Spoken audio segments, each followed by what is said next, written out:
I decided to read Marx years ago as if I'd never heard of him. Mm-hmm. Most people, if they read Hegel, they don't think beforehand that they know Hegel. Or if they do, they're very foolish.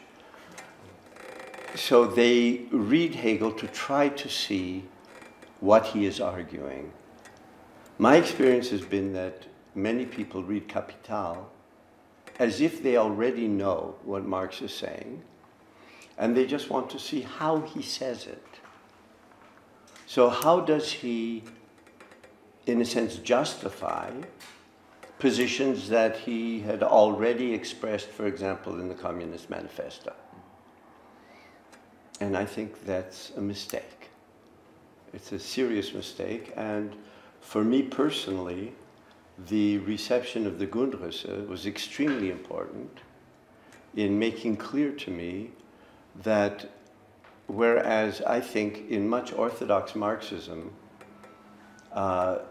Marx is understood as a critical political economist, that he wrote a critique of political economy.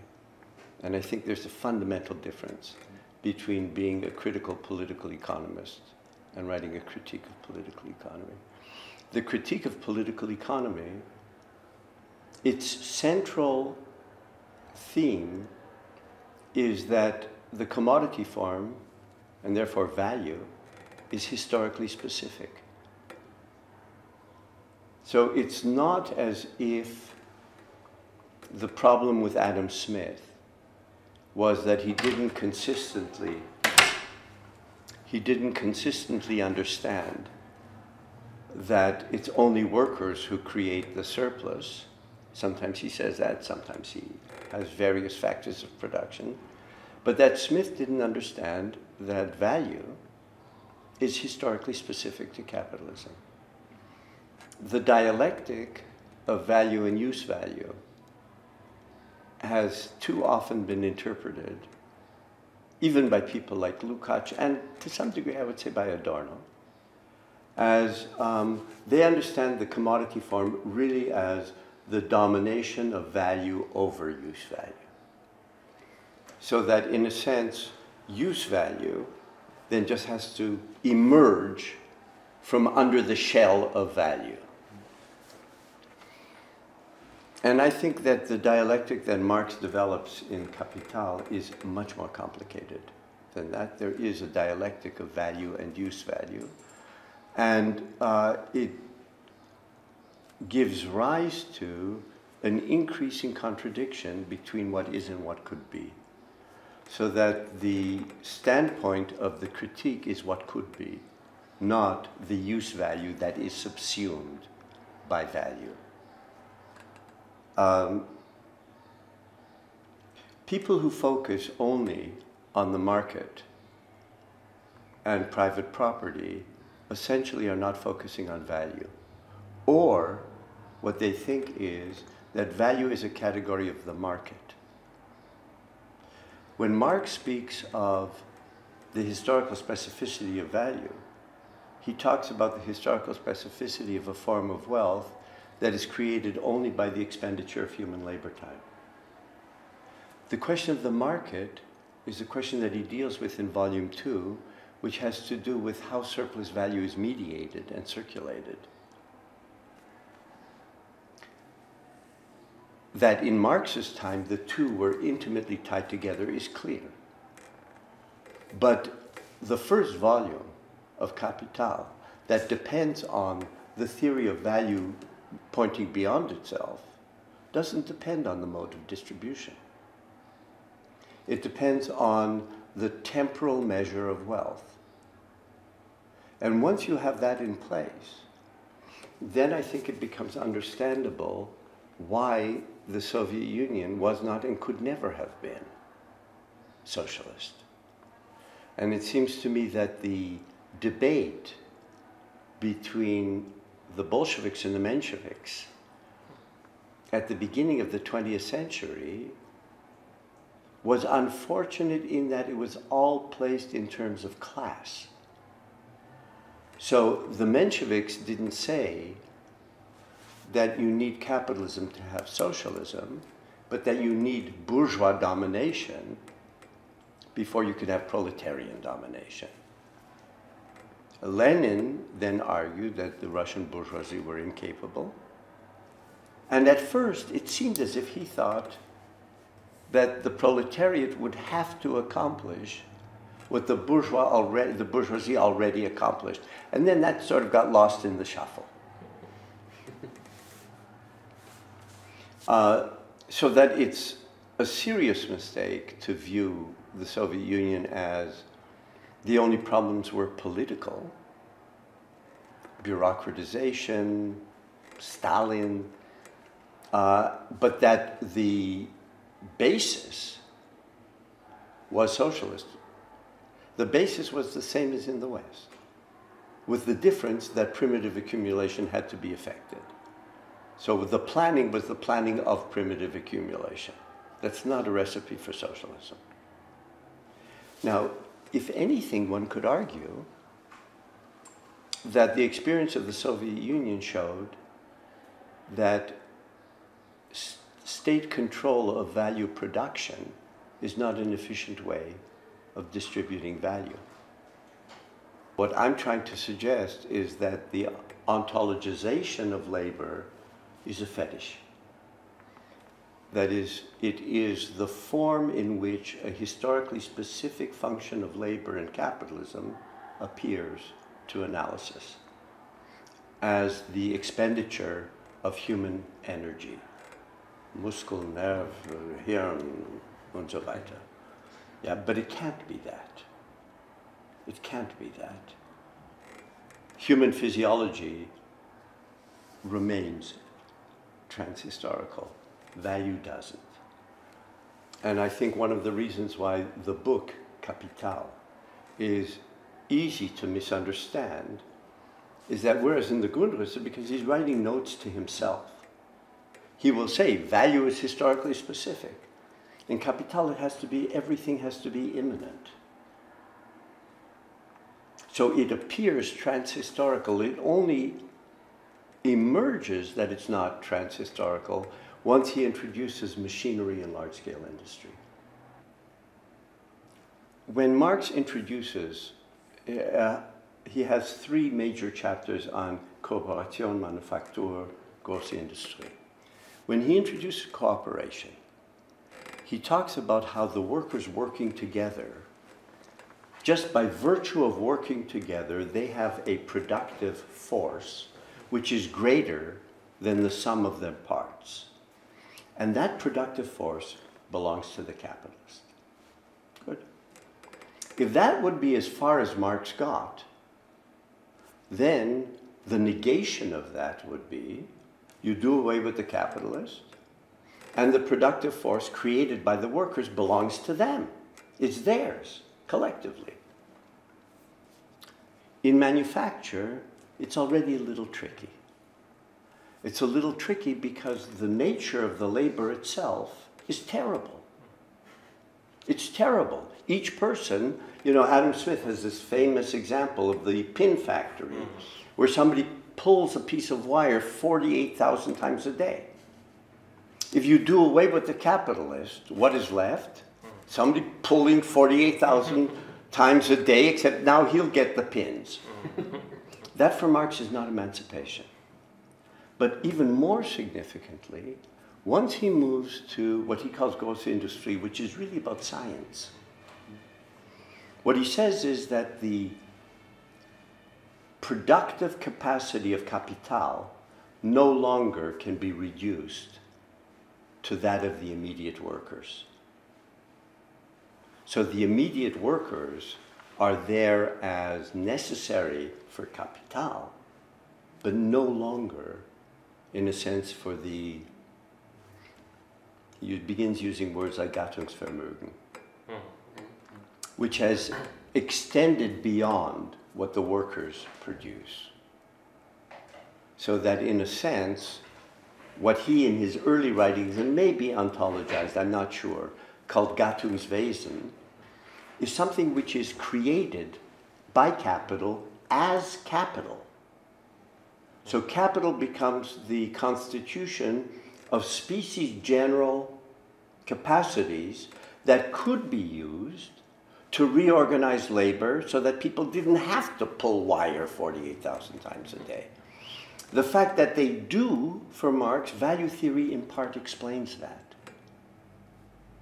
Value theory explains that no matter how developed science and technology become, that post-industrial theory is wrong, that we won't just have a linear development to a future where work will be meaningful for everybody, because capital always has to reassert value-creating labor.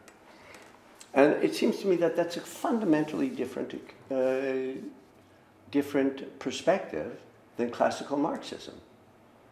It's a perspective about the abolition of the proletariat, not the realization of the proletariat. I mean, all of the great Mexican muralists, that's all the glorification of proletarian labor. It's wonderful, but it's another era. Once Adam Smith has a transhistorical understanding of value, transhistorical means there's no such thing as overcoming value. Transhistorical notion of structure means there's no such thing as overcoming structure. However, on the other side, the rational core of what Althusser tried to do is that it is a serious mistake to regard capitalism simply as in class struggle terms. It's a very serious mistake. You just don't get very much. And so it becomes a really partial theory of modernity, and one that's becoming less and less viable. Class struggle will not get you the trajectory of capital development. Now, it does seem to me that what Marx did was through value theory, through the theory of the commodity and capital, he explained why it is that capitalism has a historical dynamic.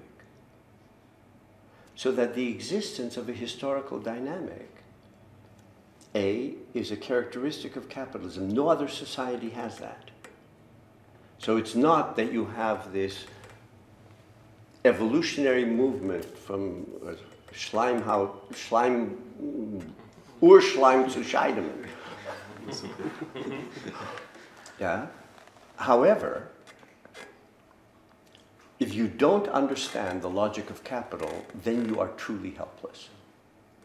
Then you have no idea really what's going on, and it just becomes a Sisyphus, well, we've just got to fight harder. We've just got to fight harder. And I think that one of the serious weaknesses with post-structuralist thought, with the emphasis on contingency, is that precisely because they try to ground contingency transhistorically, they have no way of explaining capital. None. So they think they're guaranteeing freedom by inscribing it metaphysically in the order of things, and all that does is weaken people in terms of being able to at least think about what are we up against, and we're up against a lot. And it's not that I have answers, but I think that the traditional Marxism and the post-structuralist reaction against it are both useless for us. They may give easy answers. No, they don't give easy answers. They give pacifiers. You know what pacifiers are? What children suck on?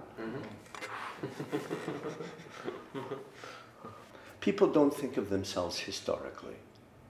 Why is it that in the period, the 30s, the 40s, the 50s, the 60s, what some people would call Fordist capitalism, everybody thought in terms of structure, and starting in the 1970s, the left talks about agency and the right talks about rational choice. And the left doesn't see that it's part of the same wave as neoliberalism. Neoliberalism also is all about agency. That's its ideology. And in a sense, both of them are reacting against the forms of the 50s and 60s. Fordist Keynesianism or the command economy in the East. And it's a one-sided reaction. And there's a continuum between the lefties who talk about agency and the right wing in my economics department at the University of Chicago, the Chicago boys. They also love talking about agency. Is that emancipatory? I'm not sure. We're confronted with a problem that already early on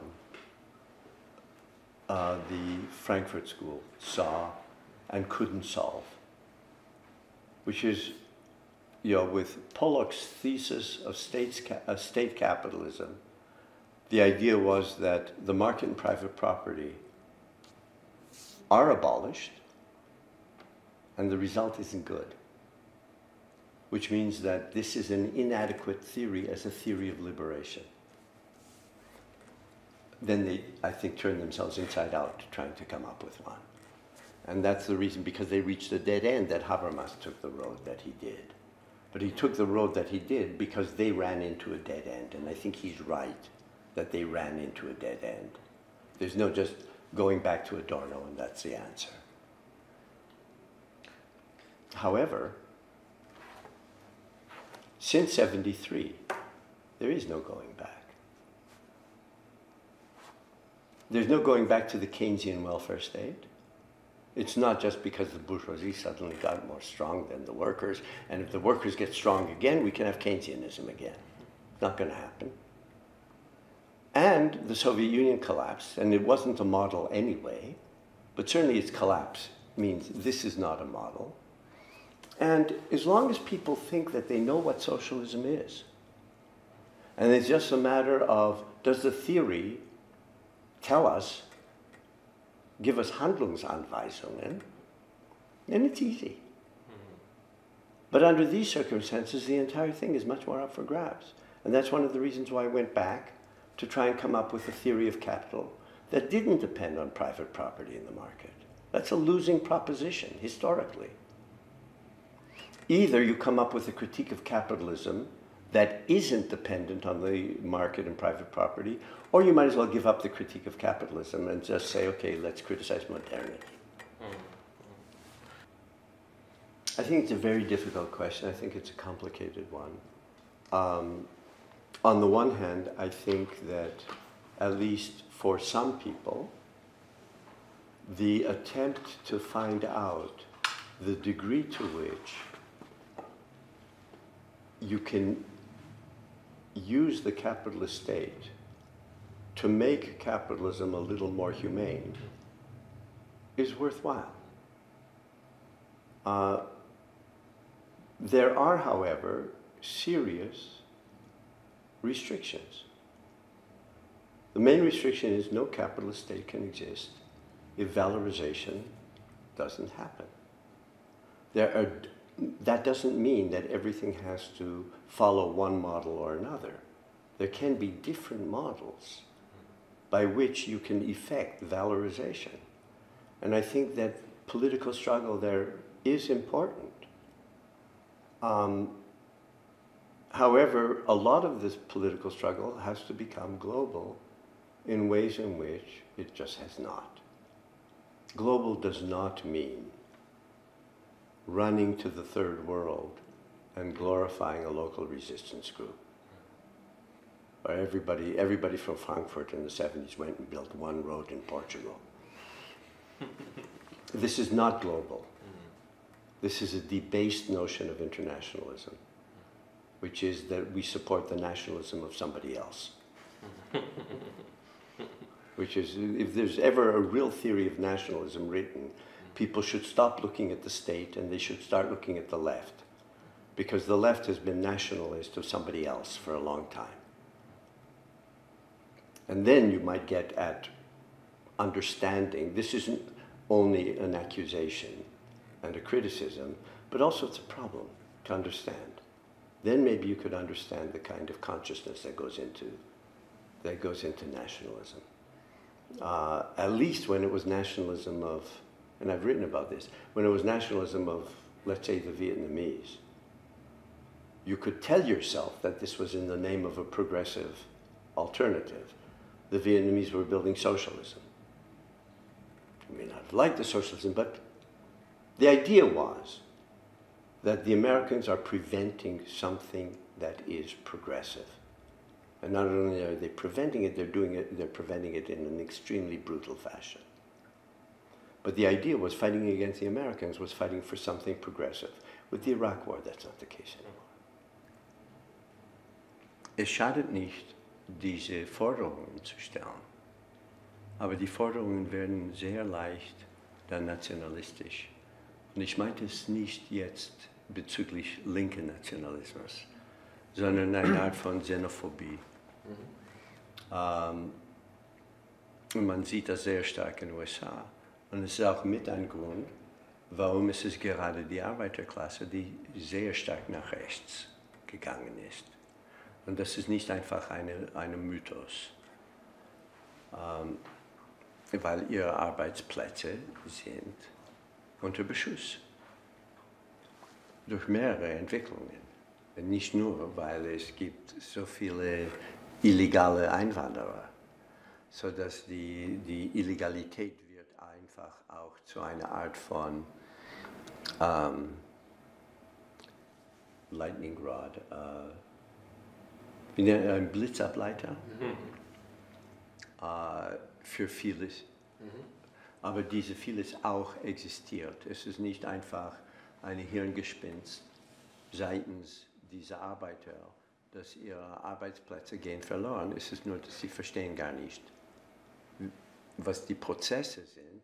Und sie glauben, es ist alles wegen die illegalen Einwanderer.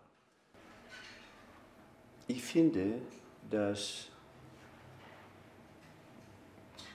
ein Teil dieser Möglichkeit, die ich nenne, im Moment hervorruft eine Art von real existierender Barbarei. Das heißt, die Überflüssigkeit von menschlicher Arbeit wird zunehmend, besonders in sogenannter Dritte Welt, zur Überflüssigkeit von Menschen.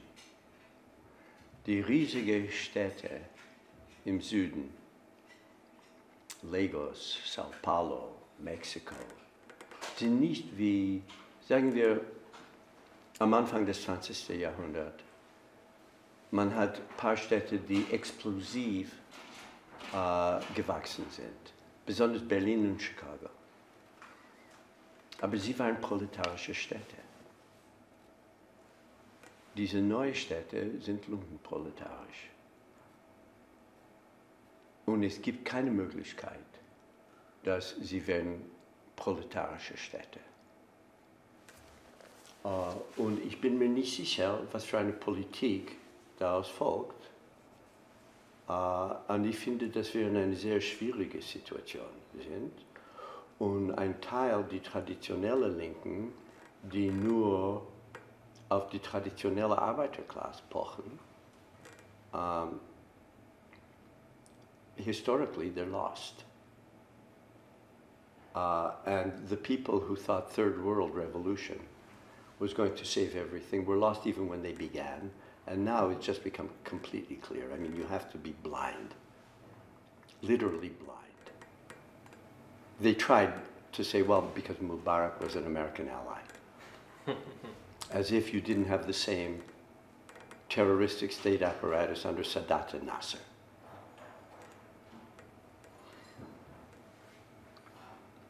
So I think that we're faced with a serious dilemma. And I don't have answers, but I do try to argue against false paths, paths that I know are going to lead nowhere, such as the two I've just mentioned. You know, which is why those segments of the left become culturally important for the left and really insignificant in terms of the world. And in general, it seems to me that we have to slowly try moving towards internationalism but not of the debased sort, starting with 1917, which was basically Soviet nationalism. And everybody had, you know, the motherland of socialism. But more like what ideally existed, but only ideally, as an idea of internationalism in the Second International with all of their weaknesses. They didn't see themselves as defending one regime against another. Their greatest failure, therefore, was the First World War. And as long as internationalism has the form of anti-imperialism, it won't happen. And most of the forms of internationalism that do exist don't deal with capital enough. There, you know, there's the ecology movement, which, after all, tries to be international. There are things like amnesty, try to be international. You know, and das sind Ansätze that are partial, that you can criticize for a variety of reasons, but I think the tendency has to be to try, and it's different than the celebration of anything down the pike that's anti-American. There were two very different movements. One was the civil rights movement that was predicated on the idea equality, and the other was a movement a lot of people don't realize, and I only found this out recently, and it makes a lot of sense to me. There were more black workers in 1948 than in 1965. Chronic unemployment in the North began in the 50s and throughout the early 60s. And in a sense, the civil rights movement was still predicated on the idea of an expanding economy. That the economy wasn't expanding for workers. At first was evident only for blacks. That's why I called it the canary in the coal mine. After the early 70s, it became for more and more people. Now, the people who actually focus on this and understand this, even if it's in a one-sided way, are people like Crisis and Exit. They understand this. The traditional Marxists are clueless. They're totally clueless. Their notions only make sense if the working class were still growing, or at least weren't shrinking. One person who did realize it was King, and he became decried as an Uncle Tom by black nationalists. So you had the rise of black nationalism as a reaction that didn't understand its own political economic despair. That's how I would analyze it. A theory should explain something. It shouldn't just be, what do I need in order to be able to act? Right? Then you can go to motivational speakers too. How can I make $1 million? How can I make the revolution? I think hegemony theory is really weak. I've always preferred Lukács, as maddening as he is sometimes, and Adorno, because they help explain why in the 20th century people think differently than in the 19th. Hegemony theory is functionalist. All it does, people think it's so wonderful because it shows that alles ist nicht nackte Gewalt. No, good. So it has an opening for an understanding of culture, but it itself is not a culture theory. It doesn't explain why bourgeois culture looks this way, why it looked different in 1789 than it does in 1910. Unless to say, well, they're fearful now of the proletariat. That still doesn't get you very far. George Bush is the man of peace. Yeah, well, yes, that's very unfortunate. It was very unfortunate because, of course, I was very sympathetic to the critique on anti-imperialism. But that to run around and your best friends are Bush and Sharon is a mistake. Now, Bush and Sharon did not control the world. That much is true. Princes of peace, they were not.